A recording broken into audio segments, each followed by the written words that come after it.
इस वीडियो में मैं आपसे जीवन की 7 ऐसी डार्क साइकोलॉजी शेयर करने जा रहा हूँ जो कड़वी तो है लेकिन बिल्कुल सत्य। इसको जानने के बाद ऐसा नहीं है कि आपके जीवन में प्रॉब्लम नहीं आएगी, आप हारेंगे नहीं, या आपके जीवन में सिर्फ खुशियाँ ही खुशियाँ होंगी। ऐसा कुछ भी नहीं होने वाला है। हाँ, लेकिन इसको जानने के बाद एक चीज़ ज़रूर होगा कि आप अपने जीवन के निराशा से लड़ना सीख जाएंगे और आपको अपने जीवन की चुनौतियों को फेस करना आ जाएगा। तो चलिए शुरू करते हैं। तो पहला है, there are no free lunches. एक बार एक राजा ने अपने मिनिस्टर से उन्होंने अब तक जो सीखा था और एक्सपीरियंस किया था उसे एक पेपर पर लिखने के लिए कहा, क्योंकि वह चाहता था कि लोगों को जीवन का कुछ ऐसा सूत्र मालूम हो जो लोगों की जिंदगी को आसान बना सके।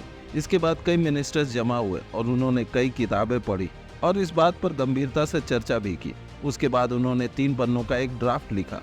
राजा ने उसे पढ़ा तो वह उससे काफी इम्प्रेस हुआ, लेकिन उसे लगा कि वो बहुत लंबा है। इसके बाद मिनिस्टर्स ने 1 पन्ने का ड्राफ्ट बनाया। वो भी राजा को बहुत पसंद आया, लेकिन उसे इससे भी कुछ छोटा चाहिए था। मिनिस्टर्स ने इस बार और मेहनत की और राजा के सामने एक ऐसा जादुई सेंटेंस लेकर आए जिसमें वो सब कुछ था जो उन्होंने आज तक सीखा था, और वो सेंटेंस था, there are no free lunches, जिसका मतलब है कि आपको दुनिया में कभी भी कोई भी चीज मुफ्त में नहीं मिल सकती। उसके लिए आपको कोई ना कोई कीमत चुकानी ही पड़ेगी। लोग मुफ्त में सक्सेस पाना चाहते हैं, वो चाहते हैं कि मौके खुद ब खुद उनके सामने आ जाए, लेकिन ये गलत सोच है और ऐसा होने वाला भी नहीं। आपको अपनी फील्ड में बेस्ट करने के लिए रोज प्रैक्टिस और मेहनत करनी ही होगी। तो दूसरा है, चेंज इज इनविटेबल। जीवन में परिवर्तन ही एकमात्र निरंतर प्रक्रिया है। जैसे जैसे हम बढ़ते और विकसित होते हैं, परिवर्तन अपने आप ही होता रहता है, लेकिन कभी कभी परिवर्तन एक अनचाहे मेहमान की तरह अचानक हम पर थोप दिया जाता है। जैसे मारिया ने एक तैराक के रूप में ओलंपिक में जगह बनाने के लिए 4 साल से अधिक समय तक कड़ी मेहनत की। दुर्भाग्य से कंपटीशन से 1 सप्ताह पहले उसके साथ एक दुर्घटना हो गई और उसका हाथ टूट गया। प्रतिस्पर्धा करने का उसका सपना टूट गया। इससे वो बहुत निराश हुई, लेकिन वह जानती थी कि लाइफ में चेंजेस अनएक्सपेक्टेड और इनविटेबल होते हैं। इसलिए उसने अपने आप को रोकने के बजाय अपने हार से लड़ने का फैसला किया, क्योंकि उसके पास और कोई विकल्प नहीं था। या तो वह रुक जाती और अपने करियर को छोड़ देती, या फिर से ओलंपिक में जगह बनाने के लिए मेहनत शुरू करती। इसलिए उसने दूसरा विकल्प चुना। तीसरा है, failure is the part of success. इस दुनिया में अगर किसी शब्द को सबसे ज्यादा नकारात्मक समझा जाता है तो वो शब्द है विफलता, और सही मायनों में हम इसकी संभावना से ही भयभीत हो जाते हैं। हालांकि विफलता केवल हमारी एक्सपेक्टेड रिजल्ट और रियल रिजल्ट के बीच का टेम्पररी अंतर है। इससे कोई नुकसान होने वाला नहीं, बल्कि यह हमारे नॉलेज में कुछ न कुछ ऐड ऑन ही करती जाती है। जेके रोलिंग की हैरी पॉटर की पहली कॉपी प्रकाशित होने से पहले उसे 12 पब्लिशरों ने रिजेक्ट किया था। थॉमस एडिसन इलेक्ट्रिक बल्ब के सफल आविष्कार से पहले 15 बार असफल हुए थे, क्योंकि जो लोग सफल होते हैं और जो सफल नहीं होते हैं उनके बीच सबसे बड़ा अंतर यही होता है कि वह असफलता के बावजूद तब तक डटे रहते हैं जब तक कि उनकी महत्वाकांक्षाएं पूरी ना हो जाए। तो चौथा है, no one is perfect. Perfection का पीछा करना व्यर्थ का एक अभ्यास है जो निरंतर पीड़ा का कारण बनता है। परफेक्शन के मानक लोगों और सिचुएशन के अनुसार अलग अलग हो सकते हैं। लियोनार्डो दा विंची ने अपने आप को कभी परफेक्ट नहीं माना। उनका मानना था कि उनके लिए जो संपूर्ण हो सकता है वह दूसरों के लिए अधूरा या मिस्टीरियस। इसलिए तो उनकी बनाई हुई मोनालिसा की फेमस पेंटिंग आज तक की बनाई हुई सबसे मिस्टीरियस पेंटिंग है। आप इसमें छिपे संदेश को एक बार में नहीं समझ पाएंगे। आपको मोनालिसा की मुस्कान में अच्छाई और बुराई, सिडक्शन और इनोसेंस, दया और क्रूरता सभी चीज दिखाई देगी, क्योंकि विंसी को मालूम था कि जो काम उनके लिए परफेक्ट है वह दूसरों के लिए इम्परफेक्ट हो सकता है।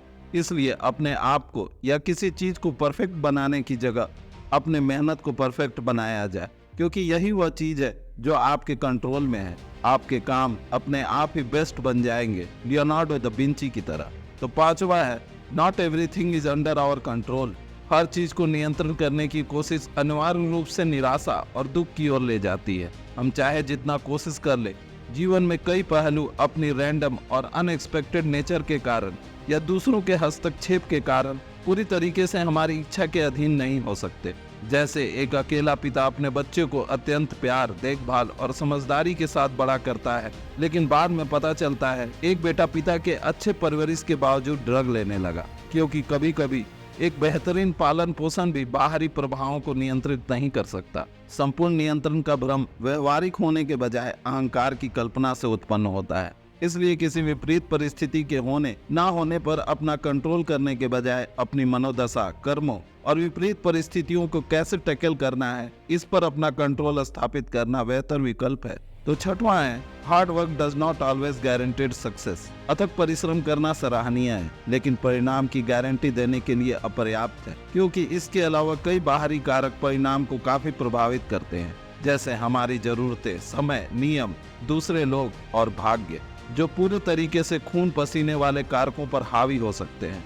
जैसे एक किसान बड़ी मेहनत से फसल बोता है, दिन रात जागकर उसकी सेवा करता है, लेकिन उसे इस बात की गारंटी नहीं होती कि उसे अपनी मेहनत का संपूर्ण लाभ मिलेगा, क्योंकि अचानक आई बाढ़, ओलावृष्टि या एक चिंगारी उसकी पूरी मेहनत को एक ही पल में खत्म कर देती है। इसलिए सफलता के लिए सभी कारकों का इंक्लूजन होना जरूरी है, लेकिन इन सभी कारकों का इंक्लूजन इस बात पर निर्भर करता है कि आप प्रयासरत हैं कि नहीं, ठीक उस किसान की तरह जो सब कुछ जानते हुए भी फसल बोना जारी रखता है। तो सातवां और आखिरी है, you are the hero as well as villain of your life. परिस्थितियां हमारे जीवन की यात्रा को बहुत हद तक प्रभावित करती हैं, जो अलग अलग लोगों में अलग अलग होती हैं। हम सभी के अंदर एक यूनिवर्सल पावर मौजूद है, जिसके कारण हम किसी भी परिस्थिति पर अपना रिएक्शन दे सकते हैं, अपना व्यू पॉइंट चुन सकते हैं, उसके मायने निकाल सकते हैं और उसको अपने ढंग से हैंडल कर सकते हैं। हमारी यही कॉन्शियस प्रक्रिया हमें एक ताकतवर सेल्फ इंडिविजुअल पर्सन बनाती है। जैसे एक सेम ट्रॉमिक इवेंट ने हेलेना और बीटी को